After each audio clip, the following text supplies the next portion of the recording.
Greetings, my friend.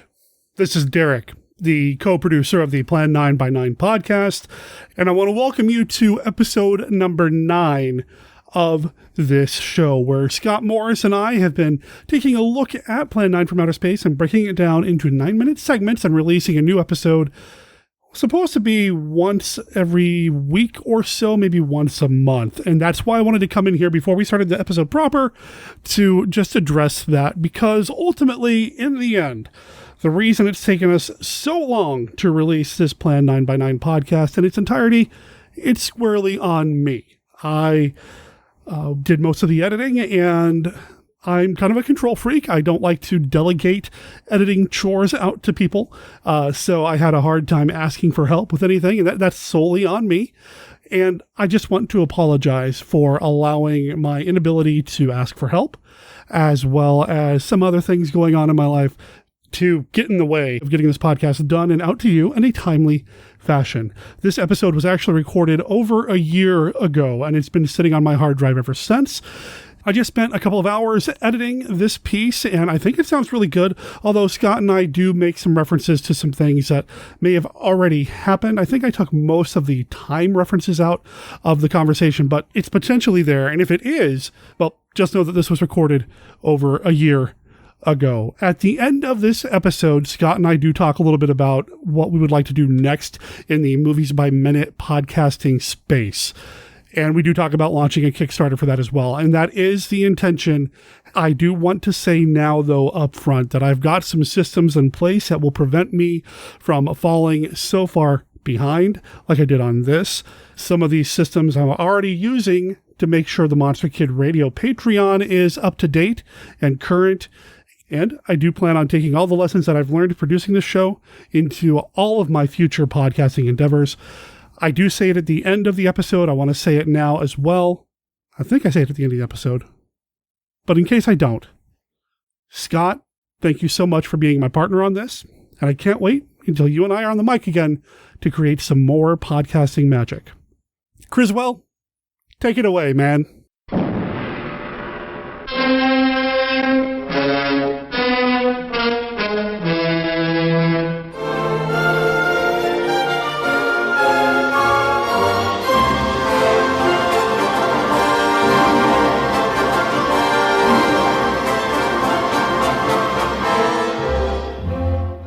Greetings, my friends. We are all interested in the Plan 9 by 9 podcast, for that is where you and I are going to spend the next hour of our lives. And remember, my friends, podcasts such as these are made possible by listeners like these. Jeffrey Allen Arnett, Jeffrey McGowan from CollectingClassicMonsters.com, Ed Sizemore, Count Drahoon's Feature of Fright, Dominique Lamzes, and let us not forget Paul Curtis. Let us punish the guilty, let us reward the innocent.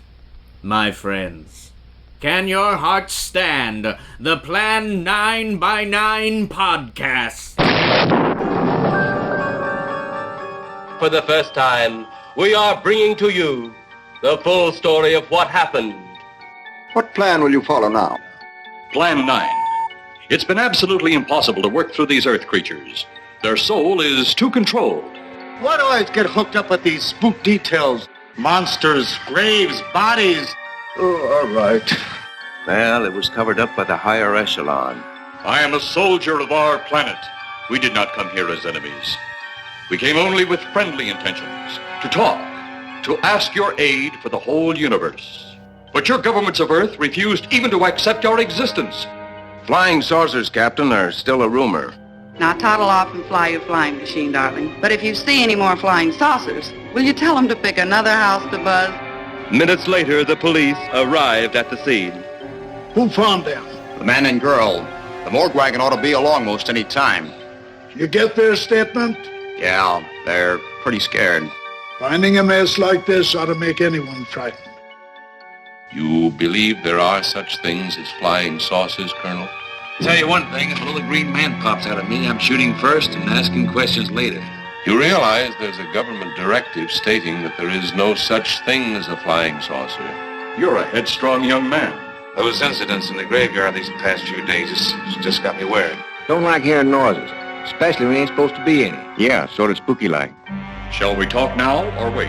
Go ahead, my friend. Okay, anyway, I'm recording. You record? Are you good? Colonel, I wouldn't know one button from another. You know what? I'm going to start with that. It's the final episode of Plan 9 from 9 by 9. Plan 9 by 9. Plan 9 from outer space. You know, this podcast you're listening to. We are at the end. We have made it to the end of the film, breaking down the movie 9 minutes at a time. We are in the final few minutes, the 9th section, Plan 9 of the Plan 9 from outer space film. And as always, I'm still Derek M. Koch, the man from Monster Kid Radio, joined by... I'm Eros. Oh, you're Eros. Okay. Or Criswell. I'm not sure which. Oh, man. You know, there needs to be like one of those quizzes like on BuzzFeed. Which character from Plan 9 from outer space are you? You know? I think we should come up with that. Oh, I think we really need to. By the time this episode goes out, if we haven't figured it out yet, we dropped the ball somewhere. That's It's my dear friend, Scott. I'm Scott. He just said, I'm Scott. No, he's Scott Morris, the man, one of the high muckety mucks from Disney, Indiana, frequent guest on Monster Kid Radio, former news reporter of Mail Order Zombie, and, well, just a whole bunch of other stuff. I am a podcast legend. Do you still have the cards? Yes, I still have some of the cards. 1 year, a Christmas gift for Scott was a business card. It just says podcast legend Scott Morris. It's beautiful. Anyway. Yes. Well, you've been doing it for over almost 11 years now, right? That is true. In July will be 11 years of doing the Disney Indiana podcast. One of these days, I'd like to sit down, and I wonder what the numbers would look like for you too, but I'd love to sit down to see just how many minutes of my life I've spent podcasting, at least finished product. I mean, obviously, there's more raw footage and all that, but how many minutes of podcasting exists of me out there? I'm not sure I want to know. Yeah, you know, how many of me. it came out of my mouth, and I realized that's going to be some sort of record of how much time I could have been doing so many other things with my life. Like watching Plan 9. Yeah, I could watch that over and over and over again. No, you know what? We're kind of joking here a little bit, but I love podcasting. It's one of my favorite things in the world to do. I find it very fulfilling, and to be able to sit down and watch a movie like Plan 9 from outer space with so many good friends. Scott, obviously, but then all of our previous guests as well. Do you remember who they all have been? I remember some of them, but I'm not a very good name person, so I'll admit that right now. I'm waiting for the siren to go by. It's Officer Kelton. Watch out for his shoulders. So we had David Heath, Dominique Lamses, Chris McMillan, Kenny, who also contributes to Monster Kid Radio, Brett Stillo, Evan Quiring has also been part of the show, and then of course we had Tracy and Brenda, our better halves, on an episode as well. It's been a lot of fun getting different perspectives on these movies from people with different backgrounds, that sort of thing. In fact, even one of them, my wife, didn't even watch the full movie, just watched that clip. So it was a lot of fun, I think, to kind of see the film through their eyes throughout the course of this podcast. But of course, you and I both love the film, so we have our own thoughts about everything here too. It's just been a fun ride for me. How about you? It has been, and it's also seeing this through the eyes of our guests and some of the points that they made that maybe I had never considered before has really made me look at this film differently than I ever have. Especially the conspiracy angle I had never considered, but it's now like I can't believe I never considered it because it's so there. It really is. And I'd love to get into some of the things that we've discovered or learned about the movie or ourselves or whatever. But why don't we go ahead and talk about the section first? Because we have 7 minutes to get through here? Yeah, just a hair over 6, I believe. 6 minutes and 11 seconds to finish out the movie. It's the finale. And we have a couple of cops in the graveyard kind of exploring, seeing what's going on. They do come across Inspector Clay. Carrying Mrs. Trent. Yep. And they talk about how they're going to take him out, but how are we going to shoot somebody that's already dead? There's no mistaking that. And he's got Mrs. Trent. Get your gun ready. From all I've seen tonight, guns won't do any good. Clay is dead, and we buried him. How are we going to kill somebody that's already dead? Dead! And yet there he stands. I swear the dialogue, man. This is the playwright in Ed Wood coming out, I feel like. A lot of this dialogue feels like it would be delivered on a bad community theater stage. You know? dead. And yet, there he stands, you know? So they don't bother shooting him. I can't help but wonder if Ed Wood just ran out of blanks. They decide they're going to hit Inspector Clay over the head with this big stick. Oh, you think it'll work? Know of anything else to try? He's just standing there holding Mrs. Trent, and partly because they've turned off the electrode ray, so he's not under control. He's just kind of stationary right now. So they're able to get the drop on him. They do hit him over the head with this big stick. It breaks over his head, and despite the fact that Tor Johnson was a trained professional wrestler, he sells this hit so poorly. He just drops. You know, wrestlers take bumps. That's part of their job, right? Yes. They take hits in the ring. They sell it. They make it look good. Nope, not Tor Johnson here. He just kind of drops. Yeah, it, just like a sack of potatoes, just goes down. And I wonder if part of it's because he was, quote-unquote, acting, like he didn't have any control over himself or whatever, but I expected a little bit more there. Although I guess he is holding Mrs. Trent, so he didn't want to hurt her. I really like Eros's next line. They're in the spaceship watching all this happen. Your men have felled the big one. This could only happen because the electrode ray is off. He'll walk again when I turn it on. This is not the first time Eros has referred to Inspector Clay as Tor Johnson as the big one.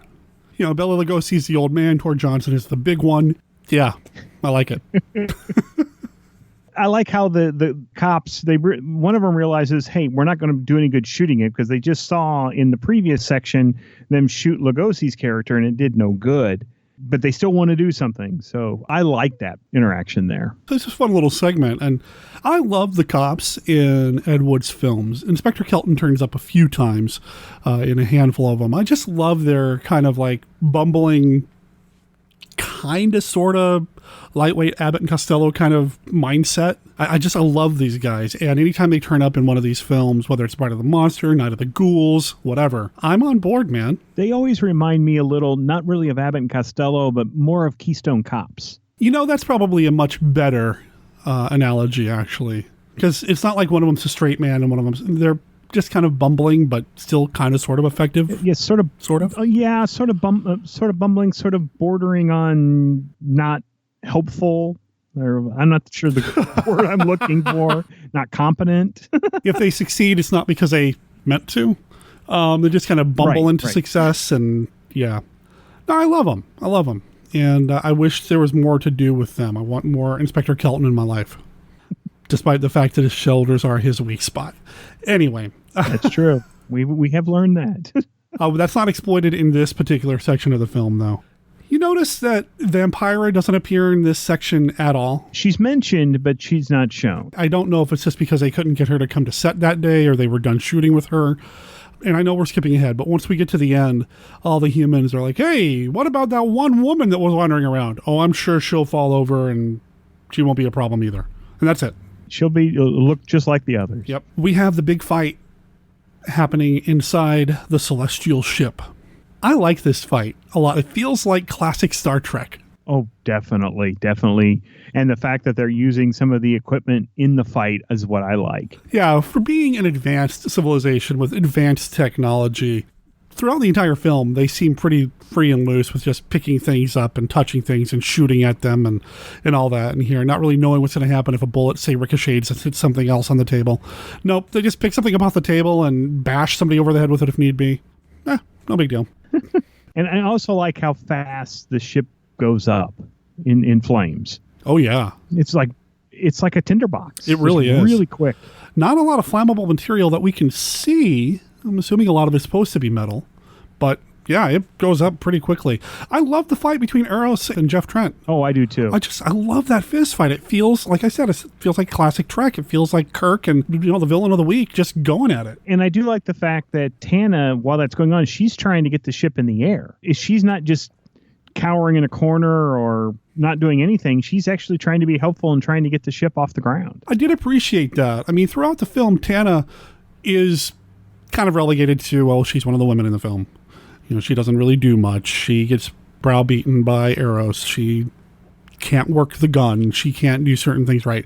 But she's still trying to be proactive here. She's still involved in the scenario.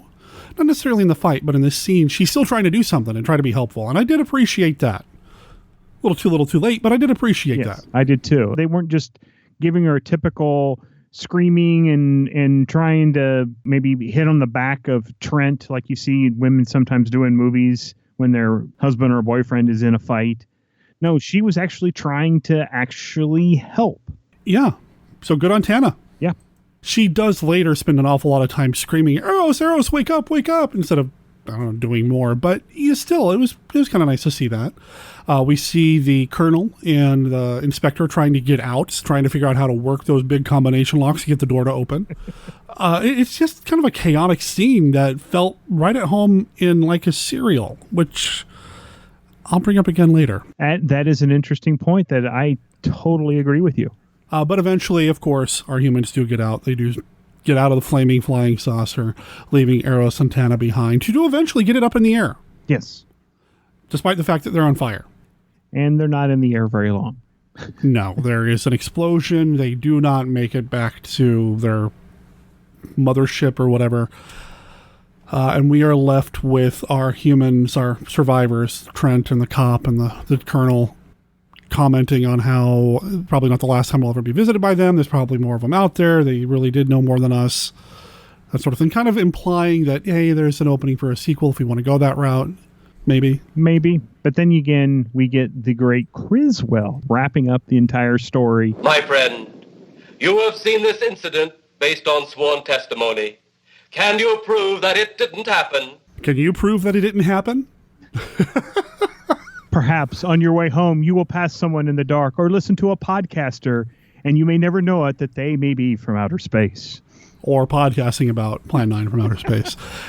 Many scientists believe that another world is watching us at this moment, which kind of freaks me out because there's a lot of things that I do when I think nobody's watching. My favorite part of this is when he's talking about, we once laughed at the horseless carriage, the aeroplane, the telephone, the electric light, vitamins, radio, and even tells it vitamins. Everything else is like an electronic advancement or something, but then vitamins is in the list. Yeah, that's yeah. What's interesting about that is that there was a thing. There was Criswell Family Vitamins, and Criswell actually was a radio announcer doing infomercials for Criswell Family Vitamins. So, like Flintstones vitamins, were they in the shape of Criswell? I would have taken these. Oh my god! Oh wow! I want Criswell vitamins so bad. Yeah, I don't know what they would have looked like. I don't know what they would have tasted like or what they did, but, I can't help but wonder if maybe the vitamins were thrown in because it is Criswell and that background, if they were even that aware of it. I never knew that, but that makes sense. Why not, right? Yeah, the final wrap-up from Criswell is just perfect. I mean, it encapsulates everything about the film up to and including just the very end. God help us in the future. Just randomly thrown in there. Don't help us now. We're on our own right now. In the future. Oh, man. I have never listened to or seen any of Criswell Predicts segments anywhere. Supposedly there's some on the Johnny Carson Late Show, Night Show, whatever. But I've never really seen them. And I know there are some spoken word, like records and albums and such. I'd like to track those down and listen to them just to hear more of Criswell because I want Criswell to narrate my day. I'm right there with you. You always hear people today like, I'd like Morgan Freeman to narrate my life. No, it's got to be Criswell. I love it. Yes. Oh, man. And then we pull out, we fade to black, we go to the end credits, the movie is over. But the podcast's not over yet because Scott and I need to talk a little bit about this section and just our experience overall. But first, you want to finally get into it? You want to talk about what we think plans 1 through 8 might have been, what one of those plans might have been? The ironic thing about this, at one point, we both had an idea. Independently of each other. We didn't talk about it, but it ended up being the same idea. Do you want to say what that idea was? Basically, we were going to say that one of the previous plans was creating a podcast. I guess that really shows how much we're into podcasting. Yeah. I mean, it speaks, I think, to how much we're into podcasting and then why we get along so well. We're on the same wavelength.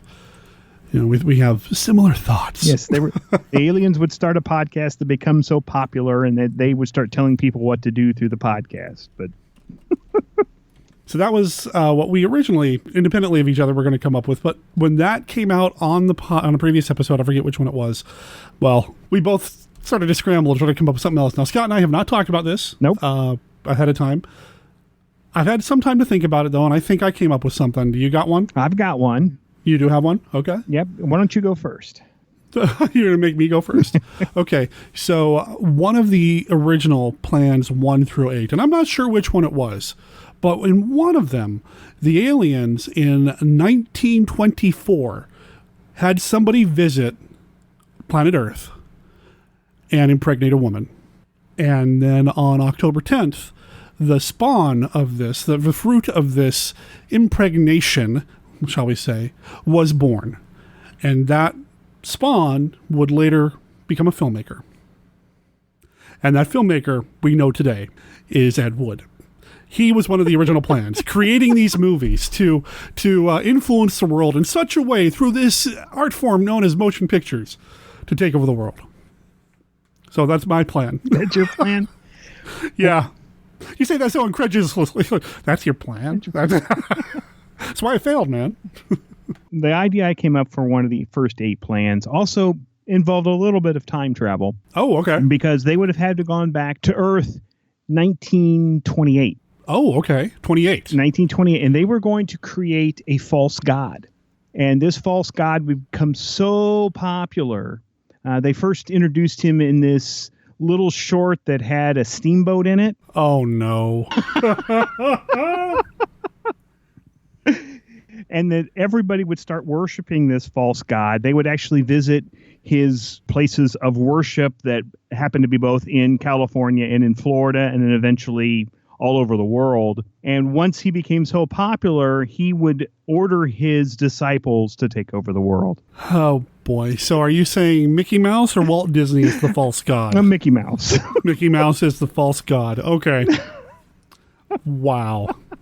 So I'm curious, going back through all the previous episodes, I'd love to hear from the listeners what some of their favorite plans were that were come up by previous guests. And if you have any suggestions about what you think, what one of the previous plans were, maybe hop over to the Facebook page and post what you think one of the previous plans would be. Or if you like one of the ones that were come up here, let us know. We'd like to hear about it. I want to give a shout out to everyone that was on the show. There was some very creative plans that came out. Oh, yeah. And I had so much fun with this section all the way through the podcast. Oh, it was a blast. And when we had Evan on, and we're like, okay, we need one of the plans. And he went through the entire run. Yes. He's like, oh, this is plan 1, plan 2, plan 3. We only wanted one, but man, he was like, let's go for it. Yes, that was amazing. And there was some thought, even though we never gave anybody any head thought on it. We sprung it on them when we started recording, and there was some very intelligent and fun plans that came up. Yeah, it was a lot. That was one of my favorite sections of the show, too, is to come up with that. Just because it's, it's an interactive thing. We get to kind of just really get into it. It was just a blast. I've had so much fun with the show, though. And the film itself, something you and I have talked about repeatedly, I think, in previous recordings and just off mic when we're chatting, that this has really forced us to look at this movie in a slightly different way. And there have been some real eye-opening things for us. The film noir connections. I can't see this movie as anything other than some sort of pseudo film noir now. That has definitely been something. I will be honest. When this was first pitched, I wanted to be a part of it because I wanted to podcast with you. I enjoy podcasting with you. But then I thought to myself, I don't know if I want to watch this movie again. I've seen it so many times. Yeah. But watching it in 9-minute chunks gave me a whole new appreciation for it. And hearing some of the thoughts like the film noir, and especially the conspiracy theories that surround this film, that I never made that connection, which I'm surprised I never did, because now looking at it and looking at what some of the people said, they're there. And I don't know how I ever missed it. And I appreciate this film even more because of that. In 2016, there was a release of a mockumentary called Unspeakable Horrors, The Plan 9 Conspiracy, from director Jose Prendas.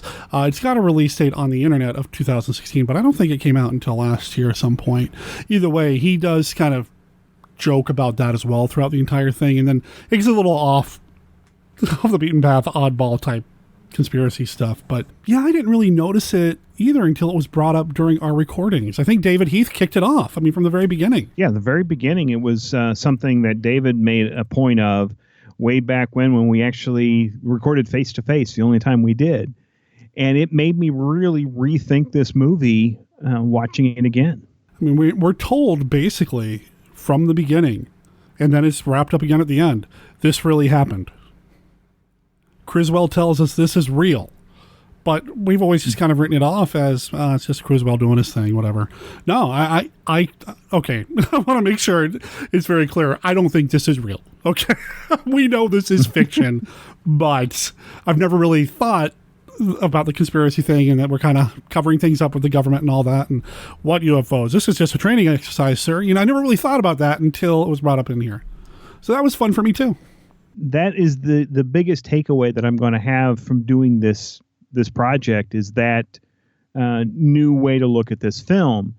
I've always enjoyed this film. Don't get me wrong, but it's not a great film, but it's a fun film. It is fun. Technically, there are some issues. Yes, the script could use another polish. Yes, the actors could use a lot more rehearsals. There could be some pacing issues tightened up and some editing and all that. But it is the effects could use a bigger budget. Yeah, but it is one creative endeavor. I mean, it is so... I mean, they're not holding back. He's doing the best he can with what he had, both in terms of like physical components and props and sets, as well as what he brought to the table as a filmmaker. Ed Wood, I mean, he tried his hardest, and it's all there on the screen. And I don't believe that's limited to him. I agree with you, but I also think that several of the actors and actresses in this film are giving it all they can. Sure. And it shows as well. Yeah, I think Gregory Walcott did the best he could. Tom Keane always does a good job in the things that I've seen. I think Tor Johnson, for being somebody who wasn't a trained actor, did the best that he could. If anybody phoned anything in here, I'd say it might have been Vampira. I would agree with that. But she's not used that much in the film either. Exactly. A takeaway for me from this film is the happy accident that happened, breaking it up into 9-minute segments.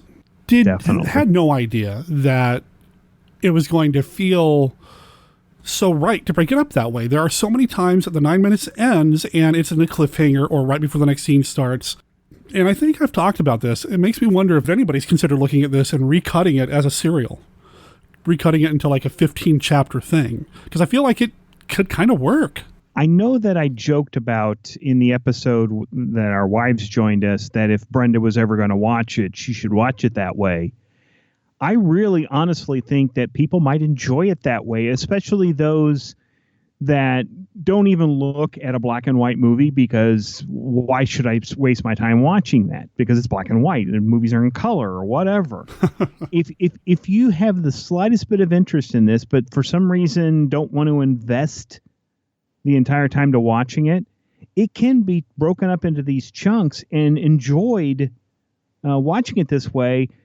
Maybe having these additional cliffhangers thrown in there might make it even a more enjoyable experience. I'm not adverse to revisiting this at some point and just as a personal project, seeing what would happen if I did try to break it up into smaller segments and put it together as like a serial of some sort, just to see if it holds up.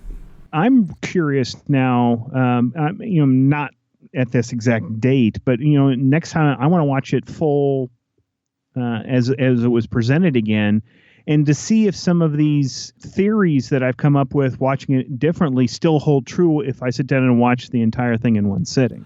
Well, we are going to be watching it again because we've got a commentary track that we've got to produce let me say that a different way. We get to produce because we had so many people support us with the Kickstarter campaign to launch this thing. So that is something that'll be happening down the line, probably later this year. So stay tuned for that. Yeah, we've got a couple more recordings coming. And not only that, we're going to be joined again by my wife, and we're going to look at the Disney-made Ed Wood film starring Johnny Depp. Directed by Tim Burton. And I'm excited to do that. I have not watched that movie in a while. I've got it on Blu-ray here, but I haven't popped it in quite some time. I remember being pretty enamored with it when I first saw it, and I've listened to the music quite a bit. I love the score.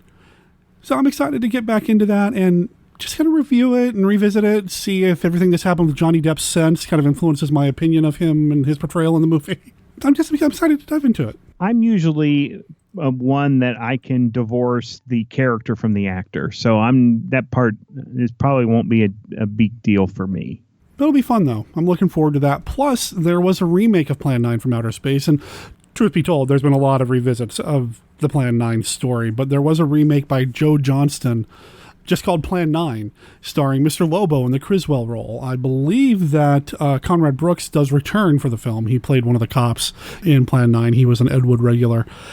I'm excited to visit that as well. I've never seen it. I always wanted to when we were doing the zombie podcast years ago. So I'll be excited to get back into that too. Yeah, we'll both be taking over the Brenda role because neither of us have seen that one. Right? So that'll be fun. And, I've got a few other ideas for things maybe we can do with the Plan 9x9 feed. So stay tuned. That's all I want to say. Because there's a few other things that have come into my mind since we've done the Kickstarter, since we started the show, that might be fun to revisit. For example, and I'll say this now, be interested in taking a look at that Unspeakable Horrors documentary? Yeah, I'd like to see that. Why don't we talk about that? Why don't we talk about that here on the show at some point? Don't want to commit to a date, but let's throw that into the mix as well. And I also know there has been talk of another project. There is. Now, I do want to get to that, but I want to comment on something else that happened during this show, if that's all right. That's fine. One of my favorite takeaways, and I know that I jokingly said when we were recording that I'm going to cut all this because I'm going to do it, I'm going to use it myself, and I don't want anybody else to know. But I left it in there. When Brett Stillo came on, and he proposed that Plan 9 from Outer Space is a prequel to Night of the Living Dead. Oh, man. I love that idea so much. I do too. I thought that was amazing. And the more I think about it, the more it makes perfect sense. Oh, man.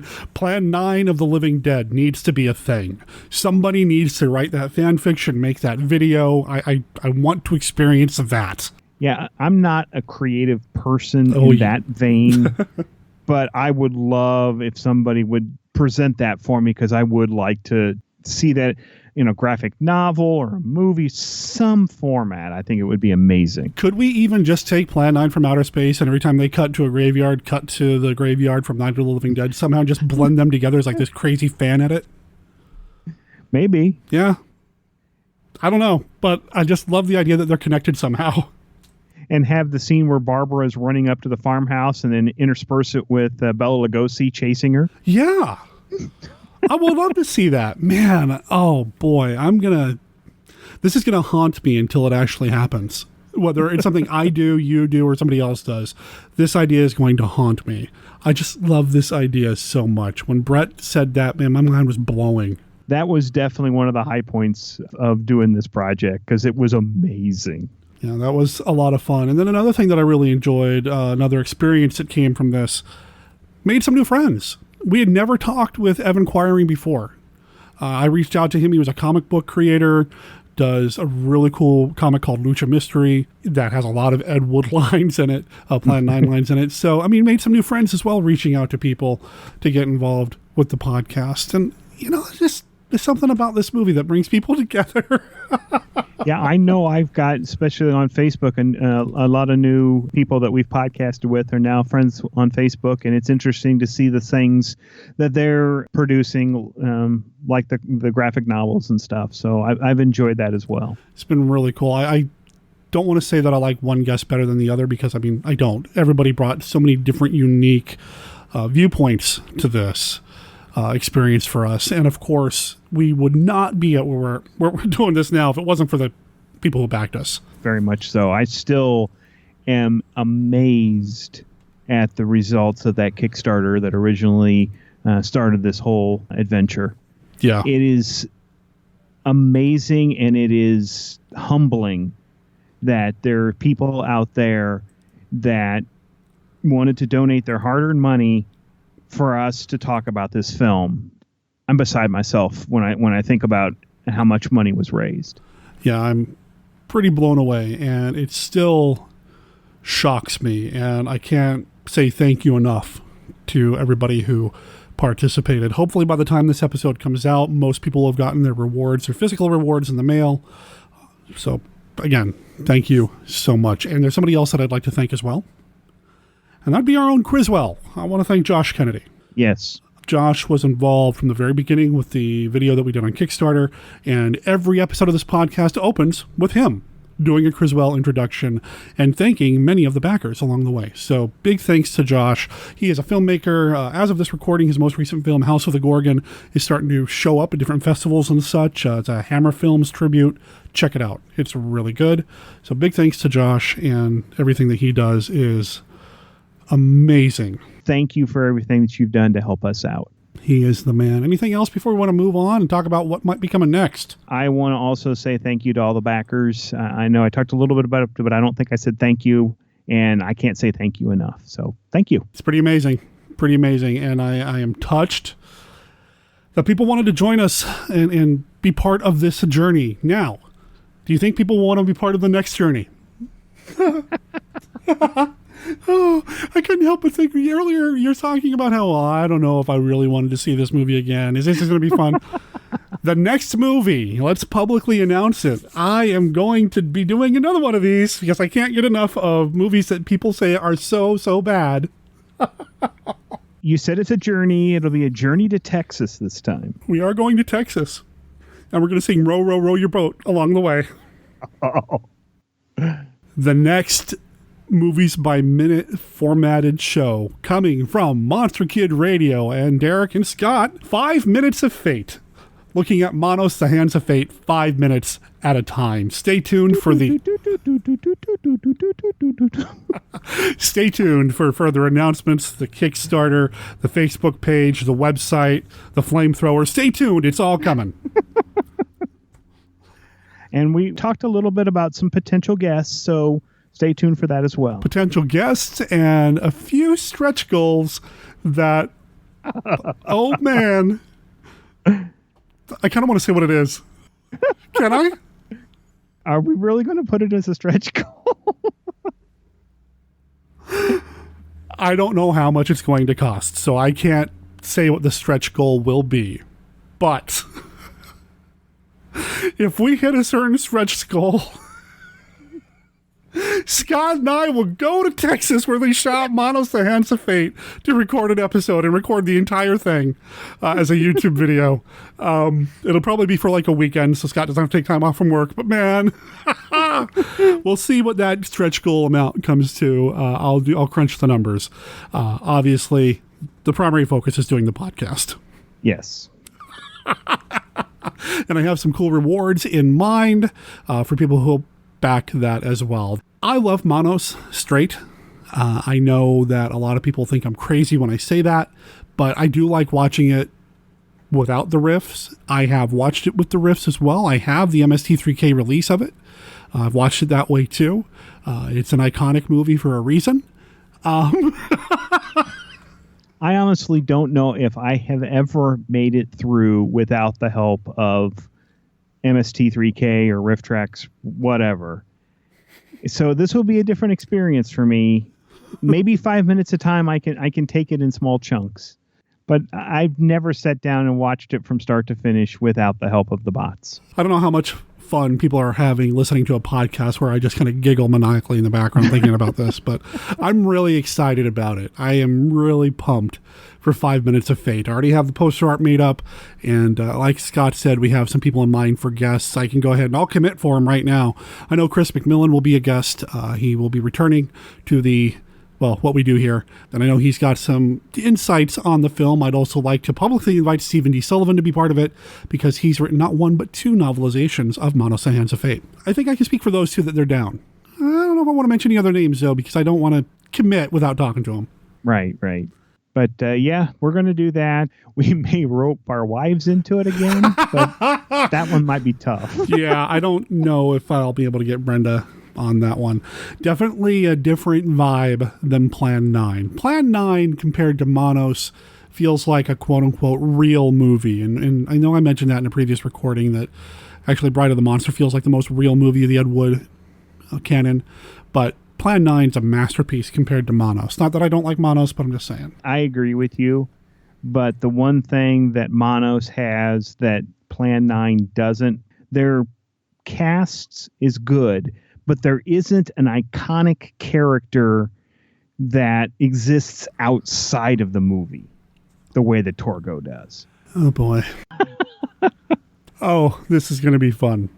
But before we close the door on Plan 9, I just want to say again, thank you. I had a blast doing this.